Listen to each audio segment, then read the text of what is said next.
So welcome back. I'm happy to be back again, continuing this series on freeing the thinking mind. So in my own practice, over the years, sometimes I've felt the need to gladden my mind and heart, to inspire myself.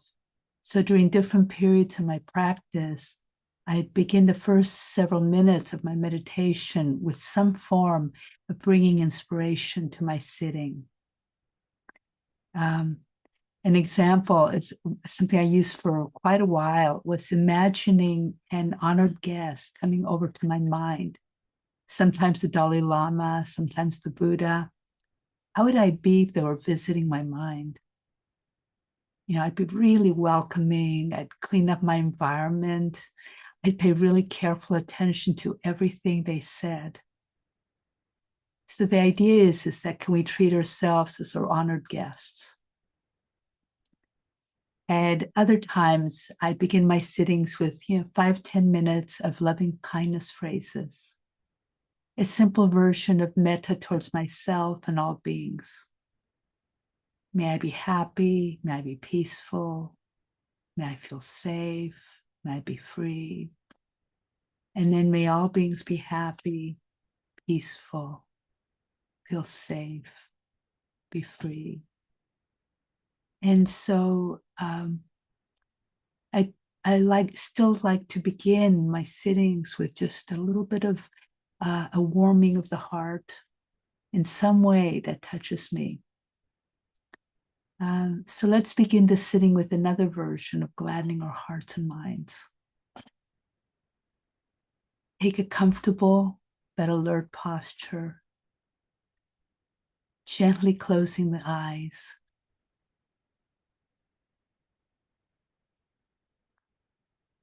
Begin with taking a few deep breaths, and with each exhale, settling into the body, relaxing any obvious tension or holding.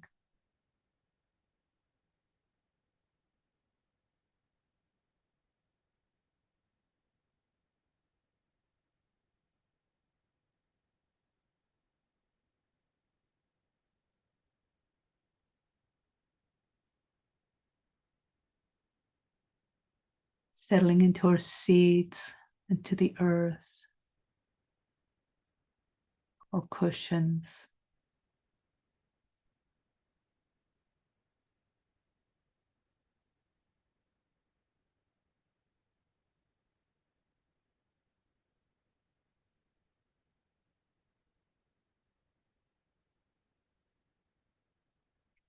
And then allowing the breath, when you're ready, to return to normal.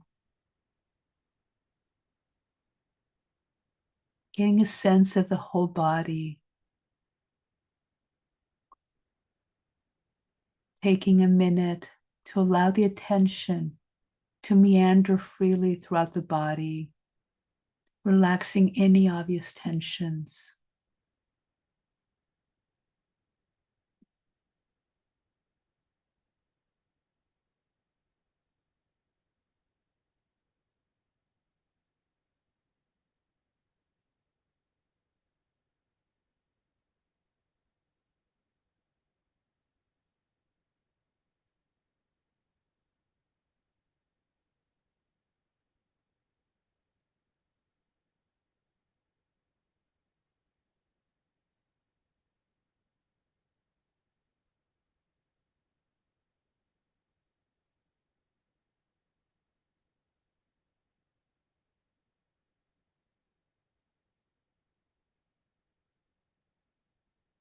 And close to the body,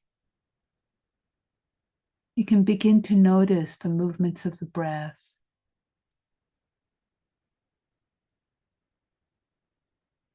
Finding the area where the breath feels like home. Allowing your attention to rest there.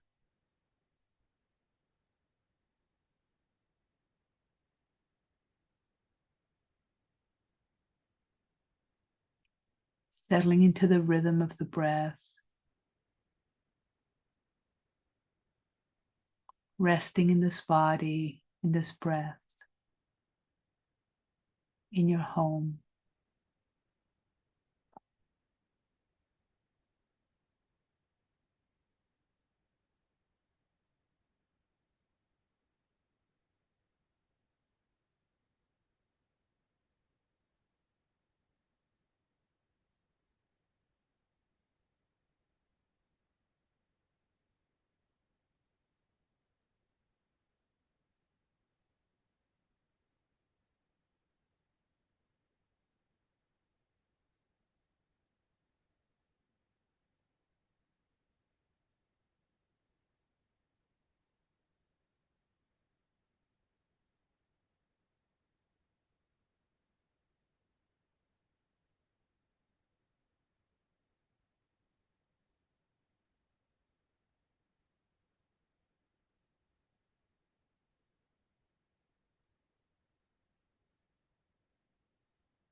Now take a moment to connect with a wholesome quality that might particularly nourish you at this time.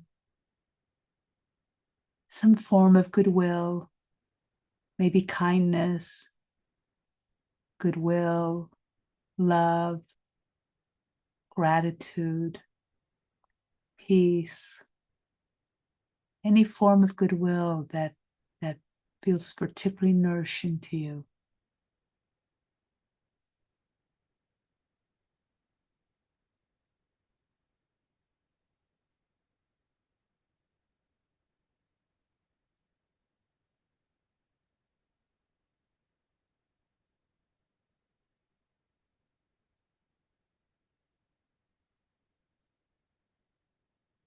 You might imagine that you're bringing this quality to the center of your chest. And in the center of your chest is a warm sun. And you can permeate that sun with the goodwill, whatever form you chose. And now allow the sun to radiate outward into the whole body, maybe beyond your body. And as you breathe, the sun can pulsate with each breath. With each exhale, it radiates outward, filled with kindness, goodwill, love, peace.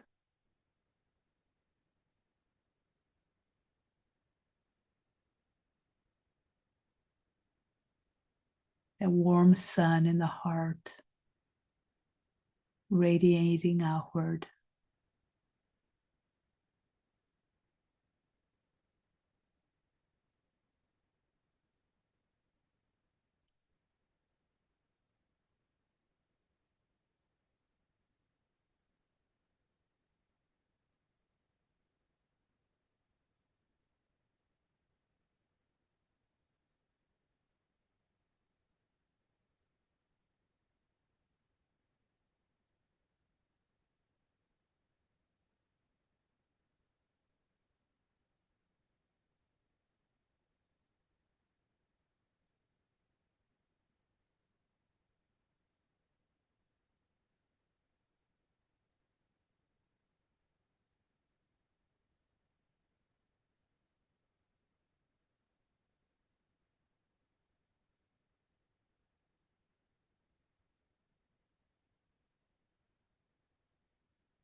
And whenever you'd like, You can return to the simple rhythm of breathing in and out, this simple opening to our lived experience, however it is,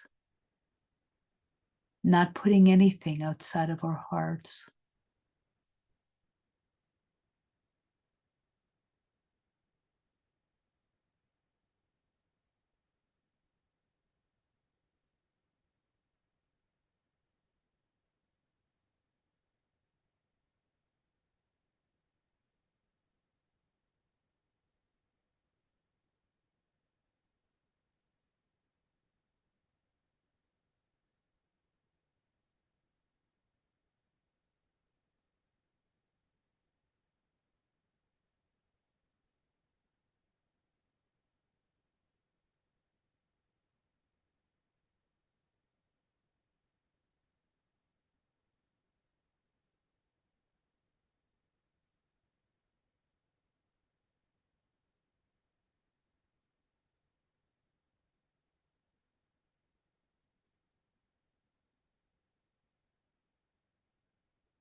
If the mind has drifted, if it's become lost, gently welcome it back home. It's good to be home. Back to the rhythm of breathing, back to this body, here and now.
Thank you.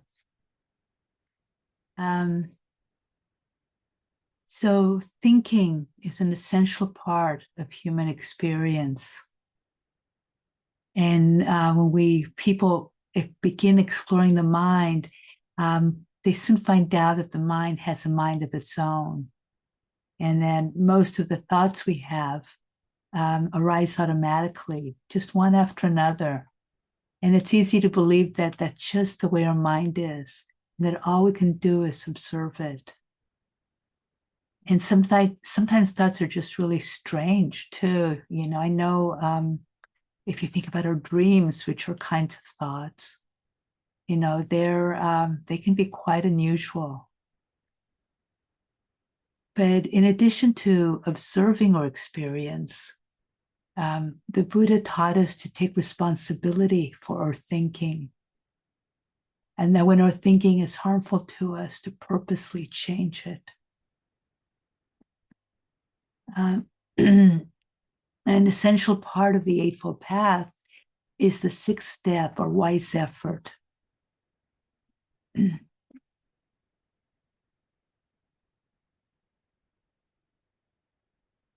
simple way of describing wise effort is that it's the effort to let go of any unwholesome thoughts and states and to cultivate the wholesome and helpful ones. The unwholesome thoughts and states are thoughts that are based on ill will or greed. And the helpful ones are the ones that are based on goodwill, generosity, love, compassion.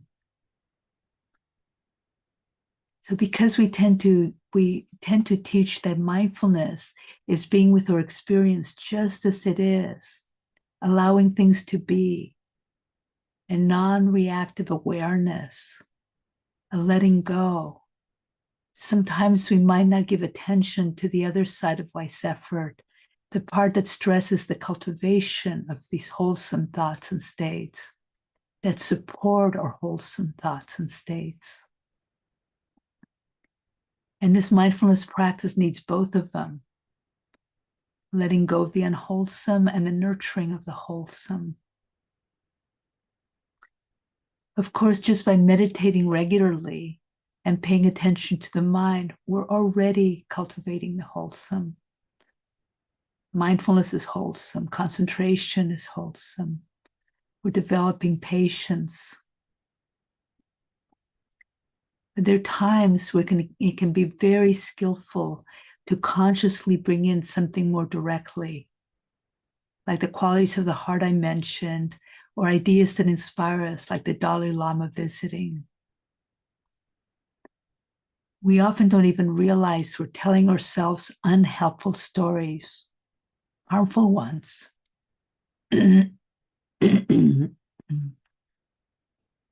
Much of the time, the most helpful practice is to drop the story and find the feeling. But at other times, it might be more helpful to tell a better story. It's important for not to be a huge fabrication that denies her experience, that denies her suffering, but just a different way to consider it.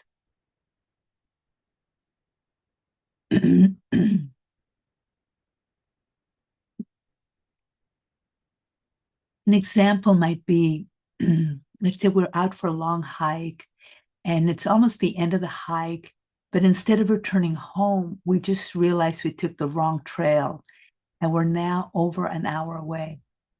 And it's really hot and we ran out of water and we're really thirsty and our feet hurt. We messed up. We might feel angry with ourselves and we might trudge along despondently, hurting and miserable. But without denying the reality of the situation, without denying the fact that we're thirsty and our feet hurt and that we made a mistake, what if we saw this as a hero's journey, with the hero trudging through the desert, thirsty and hurting? There would be a sense of dignity, a sense of presence as we finish our journey.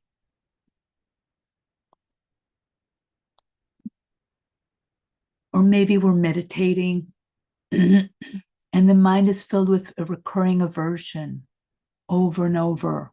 We try going back to the body, back to the breath, and there it is again. It's hindering my meditation, we might think. But what if we look at it with the idea of what can I learn from this? The question can bring a wholesome curiosity into the process, where we're no longer caught in the aversion, into trying to get rid of some thoughts, trying to get rid of something, but now we're learning about it. Or sometimes, when we're really caught in something like that, it's like just recognizing, oh, this is dukkha. This is why I practice. Being aversive is painful. And we can bring compassion to our suffering. I'm hurting. May I be free of suffering? And that changes the story completely. In this path,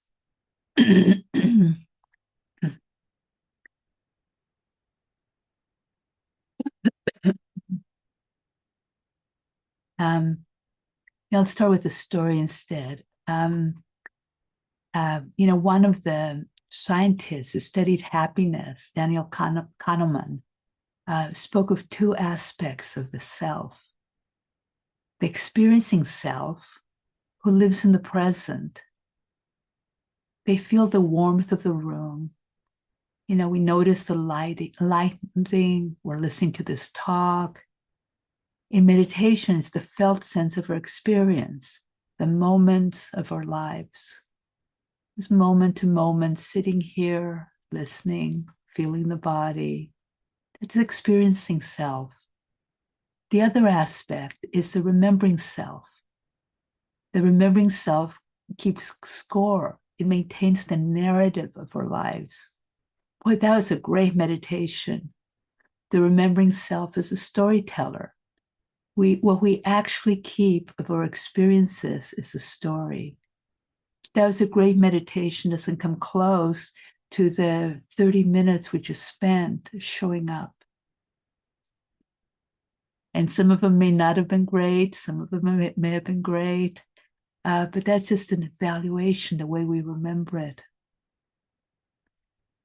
What tends to define a story are the changes, any major moments, door slammed in the middle of the city, and the endings. Maybe we're really calm at the end of the sit. In researching happiness, one of the things they found is that there's a great discrepancy between the quality of our moment-to-moment experience and our memory of it. That there can be a significant difference between being happy in our lives, minute by minute, and being happy about our lives or with our lives. And the story that he tells is about a man who was at the symphony. And he said for the first 20 minutes, the music was awesome. It was just amazing. He was deeply, deeply moved by it. But near the end, there was a horrible screeching sound. He said it just ruined the whole experience. That was a terrible symphony. But it really didn't. He still had those 20 wonderful minutes. But it was the memory that was affected. And that's what he kept. That was a symphony that got ruined by this loud screeching sound. But his conclusion about the concert wasn't true. And that's what we often do about our lives. We come up with conclusions, with ideas, with and assume that that's reality. And these stories that we habitually tell ourselves, they have a very deep effect on us. The experiencing self lives its life continuously. Those moments are lost forever. How many of the moments of our whole lives do we remember? And most of them are ignored by the remembering self. That's most of our life. But the quality of how we spend these moments is essential. but it isn't essential to the remembering self. And it's the remembering self who makes the decisions in our lives. So, for instance, for our experiencing self, we can ask, how happy are the moments of our lives? That's what's important. For the remembering self, we ask, how satisfied are we when we think about our lives? They're very different. What brought happiness to the remembering self was achieving goals, success, status. What brought happiness to the experienced self was spending time with people we like or activities we enjoy. When we think about life, it's very different than how we feel when we experience it. In mindfulness practice, we bring the remembering self closer to our experience. That's part of what sati, one of the meanings of sati, to remember. So we keep bringing that remembering self very close to our experience so we can see clearly and appreciate our moment-to-moment experience. And that helps decrease the discrepancy. The Buddha taught that whatever a person frequently thinks and ponders upon becomes the inclination of one's mind. Attention is like food. When we repeat the harmful stories, we feed them, they grow stronger. So if we have a lot of judgmental thoughts, it becomes easier to be judgmental. If we have a lot of insecure thoughts, it becomes easier to be insecure, to feel insecure. But if we have a lot of loving thoughts, it becomes easier to be loving. So it's very helpful to shift the mind away from unhelpful thinking. If we're in the habit of judging people negatively, seeing what's wrong with them, seeing what's wrong with people, that's what we tend to see the most. But by purposely taking time to notice what we like in someone, it begins to weaken the judging habit. And especially with ourselves, we can shift from focusing on what we think is wrong with us, what isn't good enough, to noticing all the good things within us, or intentions. Our stories are just stories. They're not the full reality of our lives. And they're not even true. Many of them are not even true. But they shape our lives. They influence our lives. And as we bring mindfulness to the stories we tell ourselves, we can reshape the stories in the service of more and more freedom, of more and more happiness, of more and more love. So may all beings be happy. May all beings be peaceful. May all beings feel safe. And may all beings everywhere be free. Thank you.